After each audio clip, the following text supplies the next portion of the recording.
ग्रामरत्न पुरस्काराच्या निमित्ताने माझे हात सोन्याचे झाले. डॉक्टर निशिगंधा वाड. आयुष्याच्या विद्यापीठात किती माणसे वाचली हे महत्त्वाचे असून किती पदव्या आहेत हे महत्त्वाचे नाही. खूप मोठी मोठी स्वप्ने पाहावीत, तसेच परिश्रमही खूप मोठे करावेत.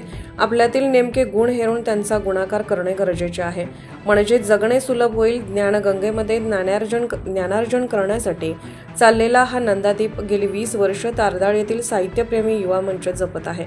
असा श्रोतावर्ग वर्षानुवर्षे जपला जातो आहे. या ग्रामरत्न पुरस्कार देण्याच्या निमित्ताने माझे हात सोन्याचे झाले असे मला वाटते. या कार्यक्रमाचे संचित घेऊन मी जात आहे, याचे मला मनस्वी आनंद आहे, असे वक्तव्य तारदाळ येथील कार्यक्रमात प्रसिद्ध अभिनेत्री डॉक्टर निशिगंधा वाड यांनी केले. तसेच शिवचरित्र व्याख्याते राहुल नलावडे बोलत असताना म्हणाले की पुरस्काराने प्रेरणा मिळते. शिवचरित्रातही ऐतिहासिक काळात मावळ्यांनी केलेल्या कर्तबगार कामगिरीबद्दल महाराजांनी त्यांना सोन्याच्या कडा देऊन त्यांचा मानसन्मान केला. त्यामुळे त्या काळातही मावळ्यांना प्रेरणा देऊन स्वराज्यासाठी असंख्य मावळे तयार केले, असे मत त्यांनी मांडले. तारदाळ येथे ग्रामरत्न पुरस्कार वितरणाचे आयोजन करण्यात आले होते. यावेळी प्रमुख पाहुणे म्हणून चंद्रकांत चौगले, सीए प्रसाद खोबरे, सरपंच पल्लवी पोवार, विशाल कुंभार, दिलीप शेंडे, प्रसाद कुलकर्णी, श्रीकृष्ण दरेकर, अंजना शिंदे, यशवंत वाणी, यासिन मुजावर, राणी शिंदे, के.जी. पाटील, प्रकाश खोबरे, प्रवीण पाटील, संजय चोपडे, गजानन नलगे, चंद्रकांत तांबवे, भाऊसो चौगले, विमल पोवार यांच्यासह अनेक मान्यवर उपस्थित होते. कार्यक्रमाचे प्रास्ताविक गजानन खोत यांनी केले. मनोगतातून डी.पी. भगत यांनी 20 वर्षाचा प्रवास विशद केला. सूत्रसंचालन विश्वनाथ मांजरे व विशाल देसाई यांनी केले. कार्यक्रमाचे नियोजन दिलीप खोत, गजानन खोत व सर्व सदस्यांनी केले. सन्माननीय व्यासपीठ, मला कल्पना आहे की खूप उशीर झालेला आहे, पण तरीही अत्यंत आदराने नामोल्लेख झाला पाहिजे. आपल्या साहित्यप्रेमी युवा मंच आणि तारदाळ परिसर ग्रामीण पत्रकार संघटनेशी संलग्न सगळ्यांचा सगळ्यात आधी ज्यांचा नामोल्लेख केला पाहिजे ते म्हणजे आमचे गजानन खोतदादा आणि दिलीप खोतदादा. त्यांच्यासाठी जोरदार टाळ्या. अविरत 20वं वर्ष साजरं करणं. संस्कृतमध्ये एक श्लोक आहे, अनेक जन्म संसिद्धी ताव तथैव परांगती. म्हणजे एखादी गोष्ट पूर्णत्वाला जायला काळाचं अमुक एक अर्घ्य द्यावं लागतं आणि ते दिल्यावरती ती गोष्ट पूर्ण होण्यापासून काळही त्याला अडवू शकत नाही. या बंधूंसाठी असंच म्हणावंसं वाटतं की ही जी ज्ञानगंगा आहे ही अशीच अविरत चालू राहील. पांडुरंग असाच कृपावंत आपल्यावरती राहो ही त्याच्या चरणी प्रार्थना आहे. व्यासपीठावर विराजमान आदरणीय प्रसाद दादा खोबरेजी, आत्ता ज्यांची वाणी आपल्या सगळ्यांवरती एक असा पगडा टाकून गेली आहे ते श्री राहुल नलावडेजी, सौभाग्यवती पल्लवी पवारजी, राणी शिंदेजी, यशवंत वाणीजी, श्रीकृष्ण दरेकरजी, यासिन मुजावरजी, अंजना शिंदेजी. सन्माननीय व्यासपीठ, आपल्या सगळ्यांना सविनय नमस्कार. माझ्या समोर उपस्थित आपण सगळेजण आपल्याला नमन आणि आज ज्यांचा गौरव झाला त्या सगळ्या ग्रामरत्नांना मानाचा मुजरा. असं आपल्याला सगळ्यांना शिकवलं जातं ना, नाही ज्ञानेन सदृशम पवित्रम इह विद्यते. या जगात ज्ञानासारखं पवित्र दुसरं काही नाही, पण सोबत हेही शिकवलं जातं, सर्व कर्माखिलम पार्थम ज्ञाने परिसमुच्यते. म्हणजे सगळ्यात चांगल्या कामांची परिणिती ही ज्ञानामध्ये होत असते. आणि अशी ही सगळी मंडळी आहेत की ज्यांच्या समर्पित जीवनशैलीमुळे समाजोद्धार झालेला आहे. असं म्हणतात ना, तयांनी कर्मयज्ञ केला सारीला दूर तिमिर सारा, करुनी नमन तव कर्तृत्वाला झाली आहे तेजोमय सुरुवात. पण आज कुठल्याही बोजड शब्दांची उसंवार भलावण मला करायची नाही. हा खऱ्या अर्थाने तुमचा कौतुक सोहळा आहे आणि मी नम्रपणे कबूल करते की आपले सत्कार माझ्या हस्ते करून घेऊन खोत बंधूंनी माझे हातात सोन्याचे केलेले आहेत. इथे येताना मला ना जेव्हा उशीर होत होता ना, माझ्या मनात असं काहूर होत होतं, कारण माझे बाबा आर्मीमध्ये होते आणि आई शिक्षिका आहे. त्यामुळे आमच्या घरामध्ये शिस्तीला फारच महत्त्व होतं, अजूनही आहे. तर असं म्हणजे धाकधूक होत होतं, अरे इतके वाजले, अजून मग लक्षात आलं की आता निवडणुकांची सगळी रणधुमाळी आहे आणि मंडळी यायला थोडा वेळ लागत होता. पण चांगलं झालं आपण कार्यक्रम सुरू करून, कारण शेवटी जो तो आपल्या आपल्या विश्वामध्ये मग्न असतो आणि मंडळी उपस्थित होती. एक गमतीदार किस्सा सांगते. म्हणजे आत्ता मी शिक्षणाशी अजूनही संलग्न आहे, म्हणजे या वयातही मी शिकते अजून असं. पण एक गोष्ट शिकली आहे ती अशी की कुणी डिग्र्यांची किती टिंब आपल्या नावापुढे लावली यापेक्षा आयुष्याच्या विद्यापीठात आपण किती माणसं वाचायला शिकलो, आपले यश अपयश आणि अपमान कसे वाचायला शिकलो हे फार महत्त्वाचं असतं. आणि आज जी उत्सव मूर्ती मंडळी आहेत ना, त्यांच्या आयुष्याचा जर आलेख पाहिला तर कुठेतरी एक गोष्ट मनोज्ञ लक्षात येते, ती अशी की कधीही स्पर्धा ही आजूबाजूच्यांशी करू नये. स्पर्धा नेहमी स्वतःशी करावी. माझ्यात जे चांगलं आहे ते अधिकाधिक चांगलं करण्याचा प्रयत्न आणि माझ्यात जे उणं आहे त्याची वजाबाकी न करता ते सुधारायचा प्रयत्न केला तर यश आणि अपयश दोघांचं स्वागत तितक्याच सहजतेने करता येतं. मुळात अशा व्यक्तींकडनं आपण काय शिकतो? आज फक्त इथे येऊन म्हणजे त्यांचं कार्यकर्तृत्व, त्यांचं कार्य बाहुल्य हे तर आपल्या सगळ्यांनाच माहिती आहे. आपल्या समोर प्रेरणास्थानी आहे ती मंडळी. पण आपण काय शिकतो यांच्याकडून आपापल्या जागी? की खूप मोठी मोठी स्वप्न बघावी आणि ती स्वप्न पूर्ण करायला खूप मोठे मोठे परिश्रम घ्यावे.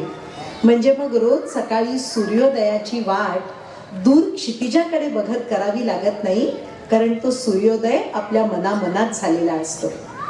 मी फार वेळ बोलणार नाही, एक फक्त छोटासा किस्सा सांगेन. इतिहासाचे अभ्यासक आहे आणि एक किस्सा वाचनात आला होता. आज आपण शिवरायांना पुन्हा एकदा पुण्य स्मरण करून मानाचा मुजरा दिलेला आहे. ही गोष्ट आहे झाशीच्या राणीची. बरं का, झाशीची राणी खरं तर महाराष्ट्र कन्या, हो की नाही? पूर्वाश्रमीचं नाव आठवतंय झाशीच्या राणीचं? मनकर्णिका तांबे. नंतर ती राणी लक्ष्मीबाई झाशीच्या झाल्या त्या. पण ज्या वेळेला त्या राणी सरकार झाल्या तेव्हा सबंध रयत त्यांना मायबाप राणी सरकार म्हणायची. आणि राणी सरकारांच्या एकदा मनात आलं, आता कुठल्या परिस्थितीत त्या झाल्या, कशा झाल्या, हा सगळा इतिहास सगळ्यांना अगदी मुखोद्गत आहे, त्यामुळे त्याचा पुनरुल्लेख करण्याची अजिबात गरज नाही. पण जेव्हा त्यांना मायबाप राणी सरकार म्हणायचे सगळेजण, तेव्हा एकदा राणी सरकारांच्या मनात आलं, बघू तरी या आपण या उपाधीला लायक आहोत की नाही. म्हणून राणीने देशांतर केलं आणि आपले मोजके मुठभर सैनिक आपल्या सोबत घेतले. त्यातले काही जण त्यांचे तर बालमित्र होते जे त्यांच्या सोबत सगळं म्हणजे युद्ध कौशल्य शिकलेले होते. असे मोजके लोक बरोबर वेषांतर करून घेतले आणि प्रजाजनांमध्ये त्या आपल्या घोड्यावरती स्वारून म्हणजे बघायला गेल्या की लोकांची मागणी आणि मिळकत याच्यात फार तफावत तर नाहीये ना. जेव्हा राज्यातनं बाहेर आल्या आणि एक मोकळं माळरान आलं तेव्हा मनात थोडीशी तृप्ती होती, आत्मसंतुष्टी होती की आपण जे करतोय ते लोकांपर्यंत पोहोचतोय. आणि मायबाप म्हणतात त्यांनी मन गदगदलेलं होतं. राणी म्हणाल्या, या मोकळ्या माळरानावरती आपण थोडा काळ थांबूया. ही जी मनशांती आहे ती आम्हाला आमच्या आत्म्याच्या कुपीत साठवायची आहे.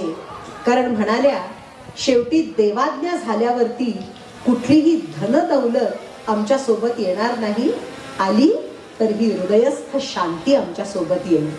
असं म्हणून त्या आपल्या घोड्यावरती बसलेल्या होत्या.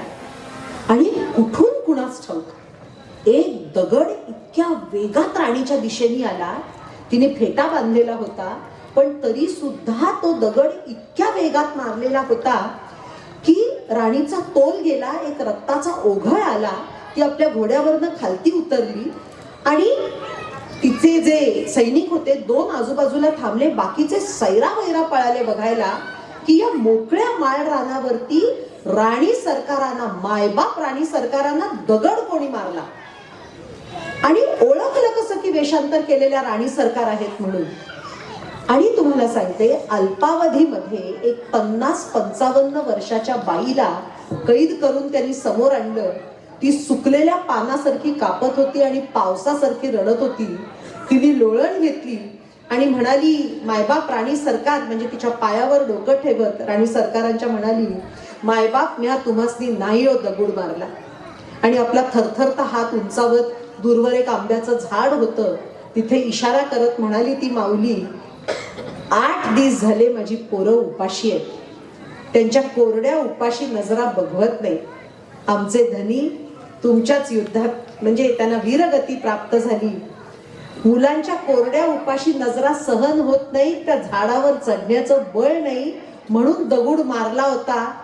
इतक्या जोरात मारला होता की माझ्या भावनेचा आवेग त्या दगडाचा वेग बनला. राणी सरकार, नेम चुकला आणि मायबाप तुम्हासनी लागला, क्षमा करा. ती बाई, ती माऊली जेव्हा मायबाप राणी सरकारांच्या पायावरती डोकं ठेवून ओणवी होती, त्यावेळेला शेजारचा बालमित्र जो सैनिक वेशात होता, तो राणी सरकारांच्या कानात पुटपुटला आणि म्हणाला, मायबाप 4-5 चापकाचे फटके तरी हाणाच, राणी सरकारांना दगड मारते म्हणजे काय. राणीने नुसतं त्याच्याकडे पाहिलं, त्या माऊलीला वर उचललं, वेषांतर केलेल्या आपल्या वेशातनं दोन्ही खिशातनं 2 सुवर्ण मुद्रांच्या थैल्या काढल्या आणि त्या माऊलीला म्हणाली, जा इथपासून जिथवर चालत जाशील तिथवरची जमीन तुझी, त्याच्यामध्ये आंब्याची झाडं लाव, म्हणजे आम्ही हयात असेपर्यंत तरी तुझी मुलं कधीही उपाशी झोपणार नाही. ती माऊली निघून गेली आणि ती गेल्यावरती तो शेजारचा बालमित्र सैनिक म्हणाला, हे काय मायबाप, निदान 2 चापकाचे फटके तरी हाणायचे, उद्या कोणी असा काही गुन्हा करेल आणि माफीची याचना करेल आणि तुम्ही माफ करून टाकाल, शासन नको का व्हायला. त्याच्यावर राणीने जे उत्तर दिलंय ना, ते आपण सगळ्यांनी कायम स्वरूपी आपल्या मनात जपण्यासारखं आहे. मायबाप राणी सरकार म्हणाल्या, अरे त्या नुसत्या उभ्या आंब्याच्या झाडाला दगड मारला तर ते झाड सुद्धा आंबे देतं, आम्ही तर अख्ख्या राणी आहोत, आम्ही नको का काही वेगळं द्यायला. काय आहे तसंच आपण प्रत्येक जण आपापल्या ठाई आपापल्या गुणांचे राणी सरकार किंवा राजाजी असतो. गरज असते ती आपल्यातले नेमके गुण हेरून त्या गुणांचा गुणाकार करण्याची. आणि मला खात्री आहे की म्हणजे खोतबंधूंचे, गजानन दादांचे, दिलीप दादांचे आणि आपल्या या मंडळाच्या सगळ्या जणांचं मी कौतुक करते की असा श्रोतृवर्ग आपण वर्षानुवर्ष जपलेला आहे, सोपं नाही आहे. आणि इतकी आपण मंडळी एकत्र येऊन एका ज्ञानगंगेमध्ये म्हणजे ज्ञानार्जन करण्यासाठी एकत्र येता अतिशय आनंद झालेला आहे. आणि हा आनंद अर्थातच माझ्या बरोबर माझ्या आठवणींच्या कुपीत मी घेऊन जाणार आहे. पुन्हा एकदा मला इतक्या शांतपणे ऐकून घेतलं म्हणून आपल्या सगळ्यांचे आभार मानते. एकच वाक्य म्हणजे जी विद्यार्थी दशेत मुलं आहेत त्यांच्यासाठी स्वामी विवेकानंदांचं सांगते. ते वाक्य असं आहे, education is not just the amount of information that is put in our brains and runs a riot there and digested all our lives. But education should be a man-making, character-making assimilation of ideas. Because if education was just equivalent to information, libraries would become the greatest saints and encyclopedias the greatest rishis in the world.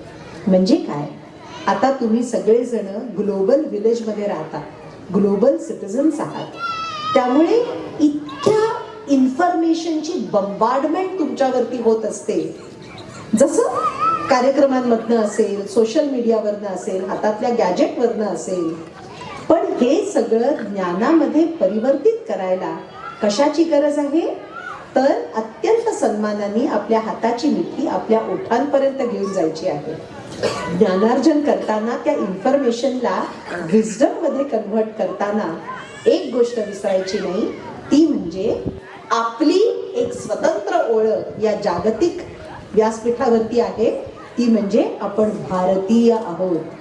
आणि हे भारतीयत्व ज्याला आपण म्हणतो ना की एकदा संस्कृतीची पाळंमुळं घट्ट रुजलेली असली की कुठल्याही आकाशात आपल्या पंखातलं बळ आजमवायला भय असू नाही.